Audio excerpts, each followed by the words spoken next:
everyone. Hello. I'm librarian Rebecca.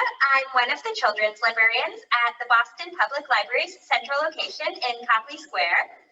And I am so happy to be here with you today with author Ruth Behar. And this is a very special program. Ruth Behar has just written Letters from Cuba, which I know a lot of you read. And she's going to tell us a little about it and answer some questions from some of the kids who are coming to the program and who sent some questions in ahead of time. And then if you have any other questions that you think of while we're doing our Q&A, you can write them in the comments under the Facebook page. And librarian Julia is watching the comments and will send those over as well. If you're here for the writing workshop, watch the video and watch the conversation that we're having live right now on Facebook first, and then we will let you get room to continue with the workshop around 4:10, 4:15. And if you haven't signed up for the workshop, email librarian Julia and she'll get you signed up. So with that, thank you so much for coming, Ruth. Thank you for having me, Rebecca. I'm so glad to be here and so glad for everybody who's tuning in today. Thank you. And I think to jump in right away, one of the first questions that one of our students asked was, when and how did you decide to become an author? Yeah, that's such a good question. I was really thinking about it all day. And I think it started when I was about 11, 12 years old, and I kept a diary, and I actually still have it. I just want to show it to all of you. It was this little diary that had a key, and then I lost the key. And so then I had to break it open, and then it had to be sealed up with tape. And I would write to an imaginary friend named Cheryl, dear Cheryl. And I think this is when I started thinking that maybe I would be a writer one day, just writing my thoughts and my secrets into that diary.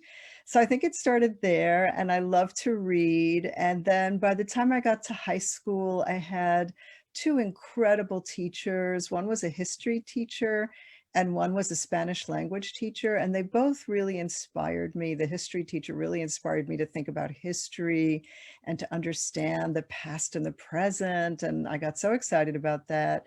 And then my other teacher taught Spanish, and I started reading in Spanish and reading poems in Spanish, and that was so exciting. So then I went off to college with the dream of being a writer. So I think it was like around age 18 that I kind of said, yeah, this is what I want to do.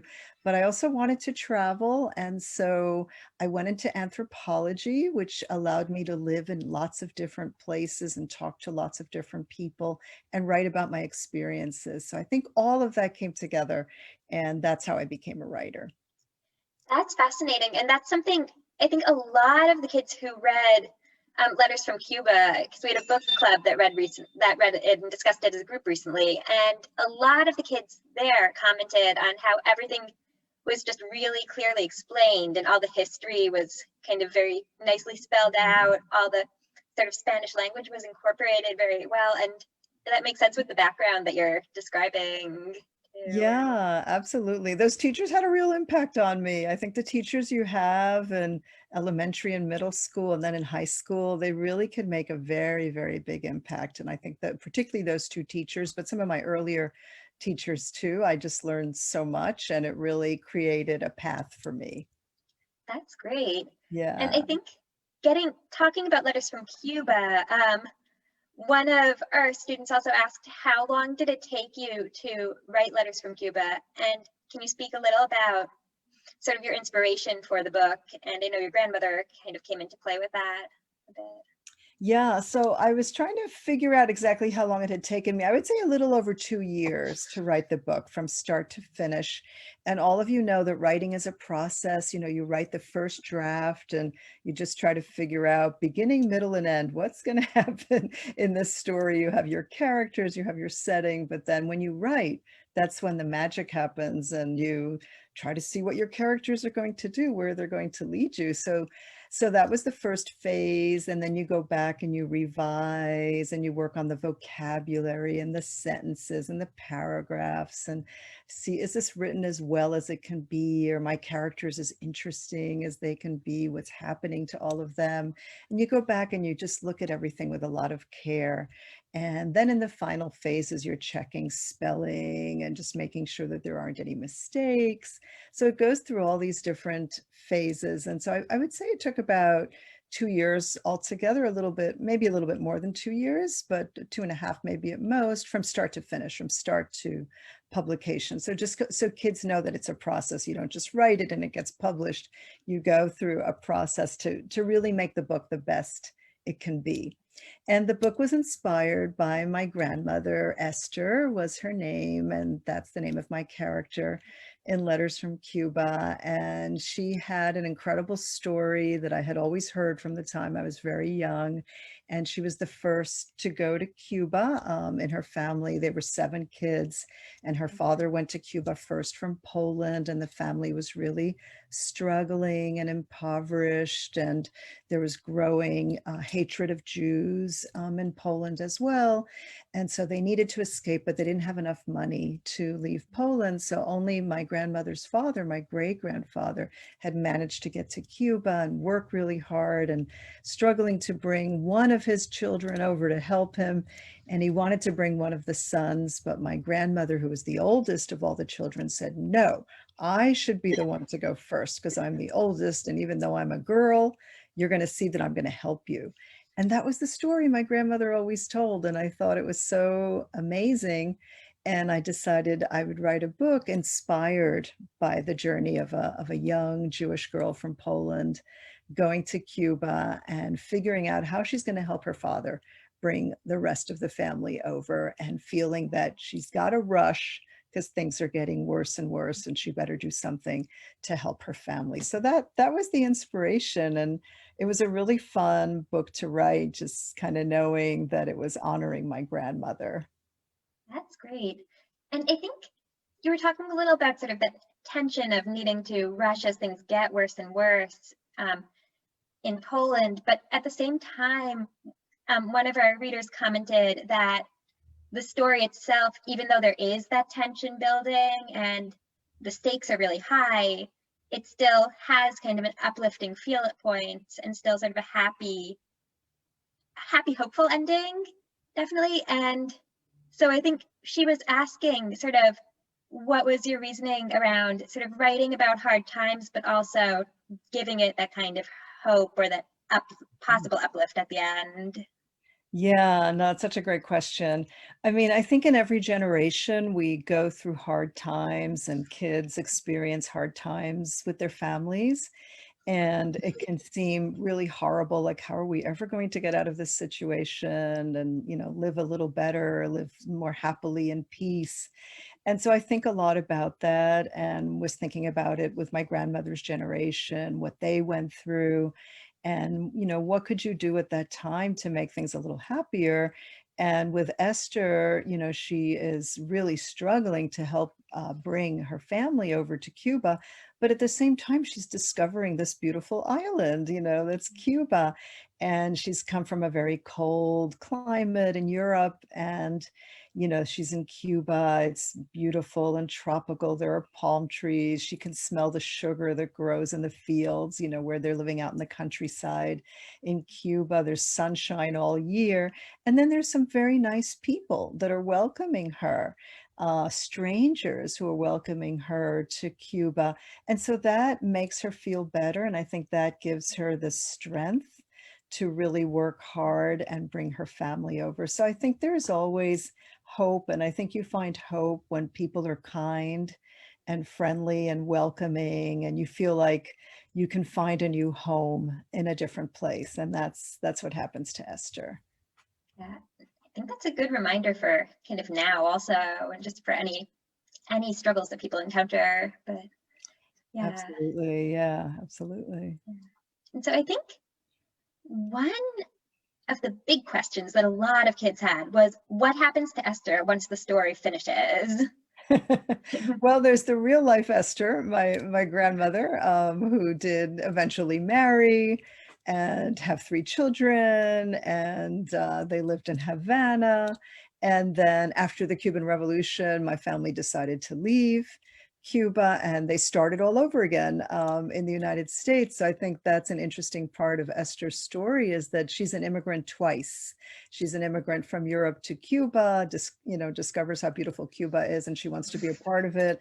And then unfortunately things happen, her whole world collapses in Cuba and she has to start all over again in the United States, in New York. So I think that's a big part of the story is, how do you keep starting over and, finding home a second time?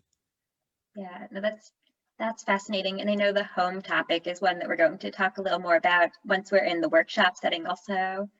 And how do you keep connected with people when you're moving all from one place to the next and then to the next again.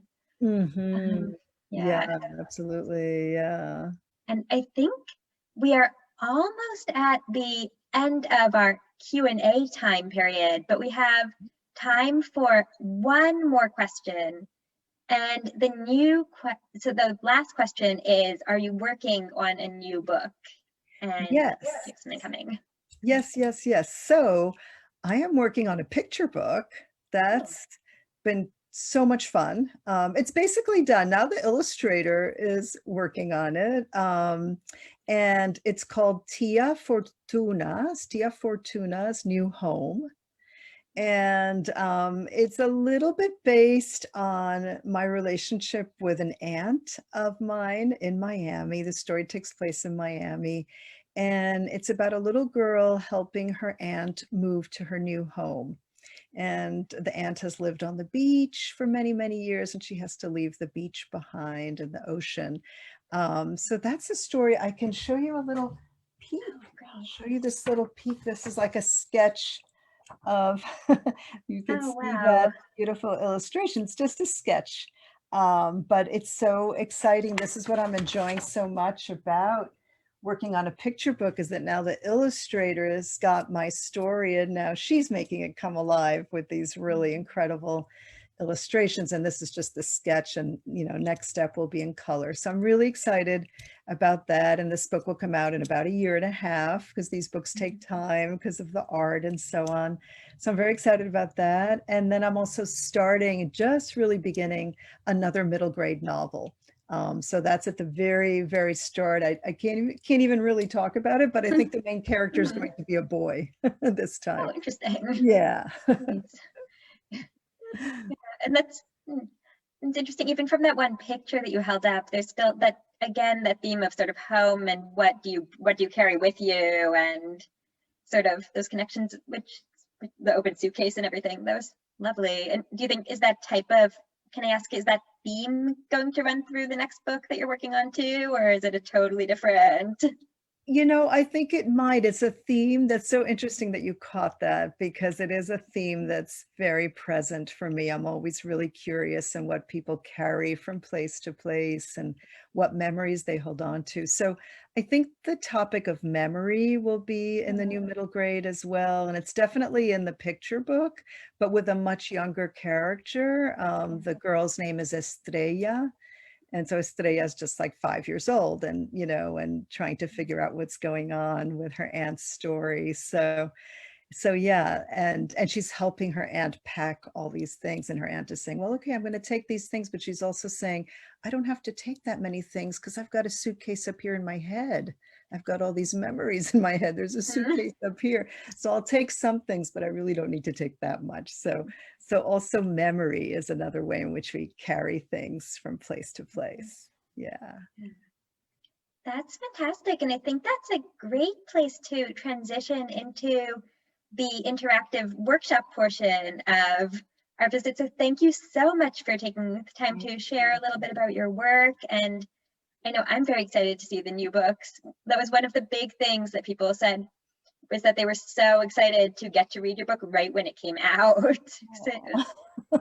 were a lot of kids who were like, oh, I read it on the first day, and it was a really special thing to get to do.